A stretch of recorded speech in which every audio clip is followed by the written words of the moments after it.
The old house stood at the end of a long, winding lane, shrouded by ancient weeping willows that dipped their branches into the murky waters of Willow Creek. It was called the Lullaby House by the few locals who still spoke of it, a place where a family's love had been shattered and only echoes remained. For Sarah, it wasn't just a haunted place, it was the last known whereabouts of her little sister, Lily. It had been 5 years since Lily vanished, 5 years of sleepless nights, of empty rooms, of a silence that screamed louder than any noise. Lily, with her bright, curious eyes and a laugh like wind chimes, had always been drawn to the abandoned places. And the Lullaby House, then just a crumbling curiosity, had been her last adventure. The police had found nothing, no clues, no trace. But Sarah, fueled by a grief that had calcified into an unshakable resolve, refused to give up. She was a journalist, a storyteller, but tonight she was just a big sister searching for her missing heart. "Hey everyone," Sarah whispered into her camera, her voice a fragile whisper against the rustling leaves. "Tonight we're at the Lullaby House. Locals say it's cursed, that it holds the sorrow of a family who lost their child here decades ago. I'm here because this is where Lily disappeared." Her eyes, shadowed with exhaustion, flickered with a desperate hope. "If there's any truth to the stories, if echoes truly remain, then maybe I can find her." The air grew heavy the moment she stepped onto the cracked porch. It wasn't cold, not really, but it carried the distinct scent of decaying roses and something else, a faint, sweet smell like stale candy. Lily's favorite. Sarah swallowed hard, her throat tightening. "Just my imagination," she muttered, but her hand trembled as she pushed open the creaking front door. Inside, the house was a mausoleum of forgotten memories. Dust motes danced in her flashlight beam, illuminating faded floral wallpaper peeling like old skin, and furniture draped in white sheets resembling ghostly figures. The pervasive quiet was broken only by the drip, drip, drip of water somewhere deep within, and a faint, almost imperceptible humming sound. A lullaby, perhaps. She moved into the living room, a grand space now choked with cobwebs. On the floor, near a dusty, overturned rocking horse, lay a single, tattered children's book.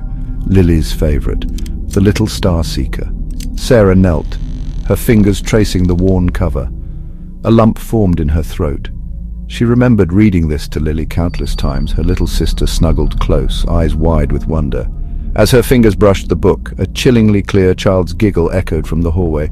Not Lily's, not quite, but so similar it twisted a knife in Sarah's heart. "Lily!"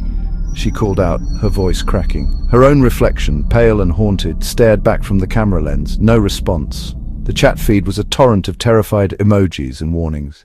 Sarah pushed deeper, drawn by an irresistible pull. She found the kitchen, its shelves bare, its once vibrant tiles now cracked and grimy. A child's small wooden block painted with a faded L lay in the center of the floor. Sarah picked it up, her thumb tracing the letter. This was Lily's, no doubt. She slipped it into her pocket, a small anchor in the growing sea of fear. The humming sound grew louder as she ascended the grand, sweeping staircase. It was coming from upstairs, from what must have been the children's bedrooms. Each creaking step was a testament to the house's age and to the weight of the tragedy it held.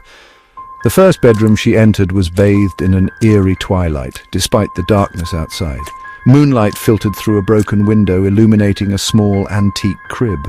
A child's mobile, fashioned from paper cutouts of stars and moons, hung above it, swaying gently as if moved by an unseen breeze.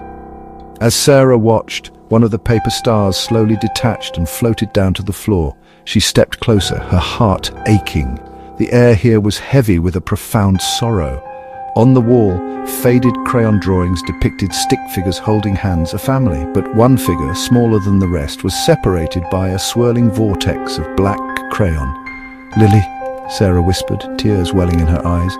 The thought that Lily might have seen, might have felt similar terror here, was almost unbearable.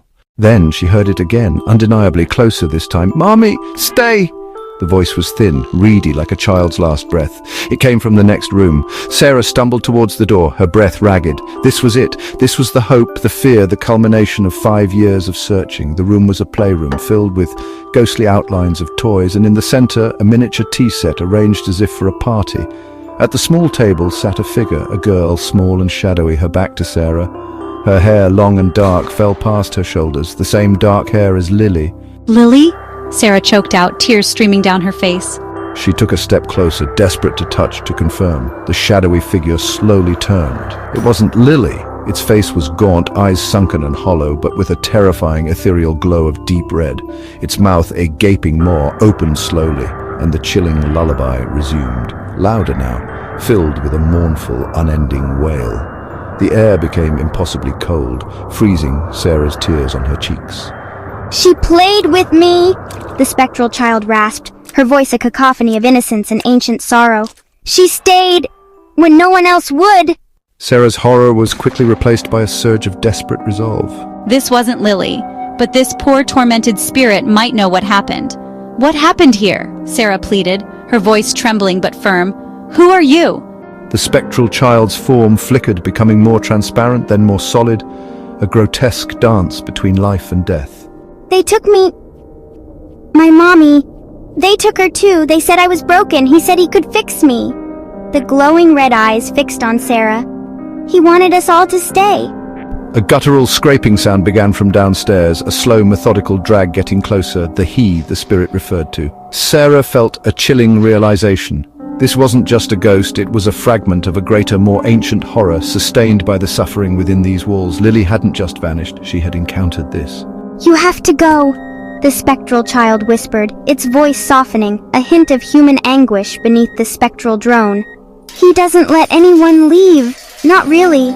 Suddenly, the floorboards downstairs groaned under an immense weight, and a new sound joined the cacophony, a slow, heavy thump, thump, thump, like a monstrous heartbeat. The lullaby the spirit sang grew frantic, filled with a desperate urgency. Sarah remembered the story of the original family, the child lost, the parents consumed by grief. This spectral child, perhaps the lost child from decades ago, was a warning. And Lily had been trapped here, drawn in by a false sense of security, just like this poor spirit. A shadow detached itself from the wall behind the spectral child, impossibly tall, skeletal, its head cocked at an unnatural angle. Its eyes were two burning embers of red, far more intense than the child's. This was him, the source of the deep sorrow, the true horror of the Lullaby House. "You came for her?" the shadow rasped, its voice like gravel grinding on stone directly in Sarah's mind. "She belongs to me now, like all the others who sought solace here. They all stay." The spectral child shimmered, its form becoming clearer, its face contorted in agony, not just for itself but for Sarah. With a final, desperate surge of ethereal energy, it flew towards Sarah, not to harm, but to push. A cold, forceful shove sent Sarah sprawling backward, out of the room and down a short flight of stairs she hadn't noticed before. She landed hard on the dusty floor of a narrow, dark corridor. Behind her, the door to the playroom slammed shut with a deafening bang. She heard a final heart-wrenching scream from within, then a low, victorious growl before silence descended. The spectral child had sacrificed its lingering presence to save her. Gasping for breath, Sarah scrambled to her feet. Her phone, miraculously, was still in her hand. The screen cracked, but still live. Her viewers were witnessing every terrifying second.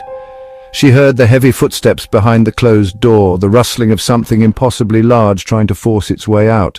She had to get out, but more than that, she had to ensure Lily wasn't forgotten. She had to ensure this monstrous entity couldn't claim anyone else. As she ran blindly through the winding, forgotten corridors of the house, she felt a profound sense of peace mixed with her terror. Lily was gone. This spectral child had confirmed it in its own tragic way. But Lily hadn't been forgotten, and she, Sarah, had given that lost spirit a final act of purpose. She burst through a hidden door, finding herself in the overgrown backyard. The willows still wept, their branches brushing against her like ghostly hands. Behind her, a single agonizing wail tore through the night from the Lullaby House, a sound of pure fury and loss. Sarah didn't look back. She ran, tears streaming, but not just from fear. They were tears of grief for Lily, for the spectral child, and for all the lost souls within that house. But also a single tear of grim determination. She would tell their story. She would make sure no one else stepped into the Lullaby House, lured by whispers or false hope. The desolate Discoveries channel went dark for months. When Sarah finally returned, her eyes held an old sorrow but also a new strength. Her first video back wasn't an exploration, it was a memorial, a heartfelt tribute to Lily and to the unknown child who had given her life to help Sarah escape. The video, titled The Lullaby House, A Sister's Promise, quickly garnered millions of views.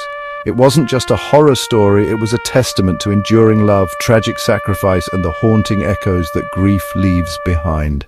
And in the comments, countless viewers shared their own stories of loss, finding a strange shared comfort in the terrifying yet profoundly human tale of Willow Creek.